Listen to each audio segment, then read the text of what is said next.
बिस्मिल्लाहिर्रहमानिर्रहीम अस्सलाम वालेकुम दोस्तों, तुसीं वेख रहे हो मेरा पंजाब टीवी। तो मैं तुहाडा मेज़बान मोहम्मद लतीफ़ खरल। दोस्तों सब तो पहले अपने चैनल करो सब्सक्राइब और नाल बेल आइकन करो प्रेस ताकि साडी हर नवी और बेहतरीन वीडियो का नोटिफिकेशन सब तो पहले तुहाडे वीरां तक पहुंचे, ताकि आसानी मेरे वीर वीडियो देख सकन सब तो पहले। दोस्तों रोजाना तराज भी थोड़ा वीर तुहाडे वास्ते एक पहलन चोटी माशाअल्लाह उसकी वीडियो लैके हाजिर है। इंशाअल्लाह उम्मीद करांगे वीरां साडी अज दी वीडियो पसंद आवेगी और इंशाअल्लाह जी चोटी वीरां दिखावांगे भी पसंद आवेगी। लोकेशन साडी तहसील आरीवाला, जिला पाकपत शरीफ। आरीवाला तकरीबन 16 तो 18 किलोमीटर के फासले ते असीं इस टाइम मौजूद हाँ। चोटी वीरां दिखाने बाकी गल्लां जिहड़ियां करांगे मालकां नाल जी। दोस्तों मुकम्मल चोटी का कद वीरां दे सामने कैमरे की नज़र वीर देख सकदे माशाअल्लाह। तुन्नी कोली हर एक चीज़ वीरां दे भरावां दे सामने माशाअल्लाह जी।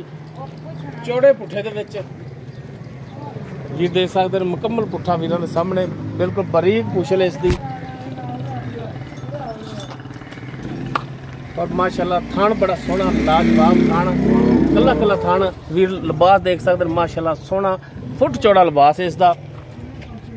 और वीर थाना की तसल्ली करन माशाअल्लाह कला कला जिवें फड़ियां लमकरियां ने, कला कला थान खड़ा है, कालियां से अखां, काला से मत्था, सिंह बरीक और चोटी तो माशाअल्लाह गिट गिट पशम वीरां दे सामने, पैरां दी साफ सुथरी चोटी। जनाब माड़ा छड़ के तोड़ के दिखाया जाए चार्ज फिर वो वीरां दी तसल्ली करावांगे, जानवर तोड़ के दिखाने आ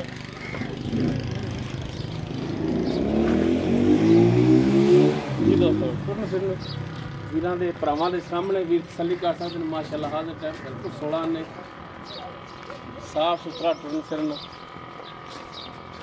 माशाअल्लाह, सोहनी नगर रंगी चोटी। लो जी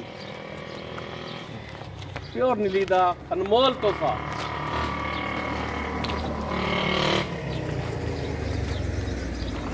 बनो जी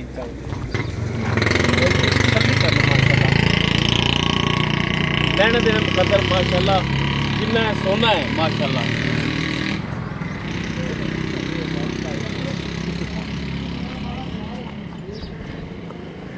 बाकी इस मुकम्मल डिटेल जी वो हुण लांगे मालकां तो कि जनाब मझ ने पहला सुबह सोना तो किन्ने दिन लै जाएगी और मूँह किवें की हिसाब किताब है माशाअल्लाह। वीर देखण सोहना पद्धरा और फुट चौड़ा लिबास, कला कला थान इसदा विरला माशाअल्लाह बड़ियां। बाकी डिटेल इहदी जिहड़ी ओह मालकां तो लैने आ। दिखाओ जनाब तसल्ली नाल दोवां साइडां तो जी। जनाब की नाम की अपना? मेरा मोहम्मद सैन। मोहम्मद सैन, अच्छा जी भाई मोहम्मद सैन। गल है जी भी करो 16 ने करनी है। चोटी ने पहला सुहा सुना है? हाँ जी पहला। ते भरा दस सकदे मूँह किवें चौगी है छिगी है या वेखी नहीं? सीधी गल दस। वेखी नहीं भाई, वेखी नहीं, खरी गल है वेखी नहीं दी, लेकिन सुहा पहला इन्हें सुना है। पहला सुहा। किन्ने दिन कटदी है? 4-5 दिन बदल 4 तो 5 दिन लै जाएगी। पहले भी सू सकती, एक अद्धा दिन उत्ते भी लै सकती। सही हो गया। अच्छा हुणे दसो इहदे थाना की गारंटी होगी? थाना की तसल्ली कर लेने पै जन पहले नहीं। अच्छा पास करा के दोगे? पास करा के देवांगा थान तो। ठीक हो गया। ते पिछे की गारंटी होगी? हाँ पिछे की गारंटी है। ठीक हो गया। बाकी दुध पुत्र नसीब दा है, पहलन हैगी दुध अल्लाह की जात बेहतर जानदी किन्ना कल करदी किन्ना नहीं करदी। अच्छा हुण भाई मोहम्मद सैन गल है कि चोटी ये बेचनी है तुसीं ते रेट भी बेचने वाला करना मकूल जे जेड़ा लैना उस साइड भी थान दिखा दिया जे, वो रेट करना है जेड़ा लैना है पक्का जा। चोटी माशाअल्लाह वीरां दे सामने वीर देख रहे ने माशाअल्लाह, चोटी च कोई शक नहीं।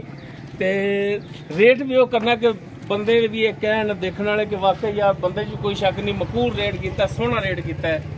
ते जायज़ रेट दसो हाँ जेड़ा लैना है पक्का? पक्का जी रेट आप 3.5 तो घट नहीं, मोल का 4 भी कर। अच्छा मोल 4 भी कर दो, 3.5 तो घट नहीं देनी।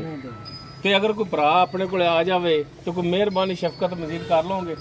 किराया शराया माड़ा मोटा हो तो मजबूर करे तो हो सकता है, पर घना रोला नहीं। अच्छा घना रोला नहीं, तो थोड़ा बहुत किराया भाड़ा छड्डोगे? ठीक हो गया जी, मेहरबानी जनाब मेहरबानी जी। दोस्तों चोटी वीरां नूं दिखा दी है, जो इसकी मौजूदा डिटेल सी वो वीरां दे सामने कर दी है। पहला सुबह सुना है, मूँह चौगी या छिगी चेक नहीं की और सूण दे विच 4 दिन लै जाए 5 दिन लै जाए। थणा दी पिछे दी ਮਾਲਕਾਂ ਦੀ ਗਾਰੰਟੀ ਵੀ ਕਿ ਮਾਲਕ ਕਹਿੰਦੇ ਨੇ ਕਿ ਥਣ ਪਾਸ ਕਰਾ ਕੇ ਦੇਵਾਂਗੇ। ਕੋਈ ਵੀ ਵੀਰ ਆ ਕੇ ਥਣ ਚੈੱਕ ਕਰਕੇ ਪਾਸ ਕਰਕੇ ਤਸੱਲੀ ਕਰਕੇ ਲਿਜਾ ਸਕਦਾ ਹੈ। ਡਿਮਾਂਡ ਇਸ ਦੀ ਫਾਈਨਲ ਜੀ ਕੀਤੀ 3,50,000। ਥੋੜੀ ਬਹੁਤ ਇਨਸ਼ਾਅੱਲਾ ਇਹਦੇ 'ਚ ਪਿਆਰ ਮੁਹੱਬਤ ਹੋ ਜਾਵੇਗੀ। ਅਗਰ ਕਿਸੇ ਵੀਰ ਦੇ ਝੋਟੀ ਪਸੰਦ ਆ ਜਾਂਦੀ ਹੈ ਉਹ ਵੀਰ ਨੰਬਰ ਤੇ ਰਾਬਤਾ ਕਰ ਸਕਦਾ 0321 57 29 251 WhatsApp और कॉल नंबर है।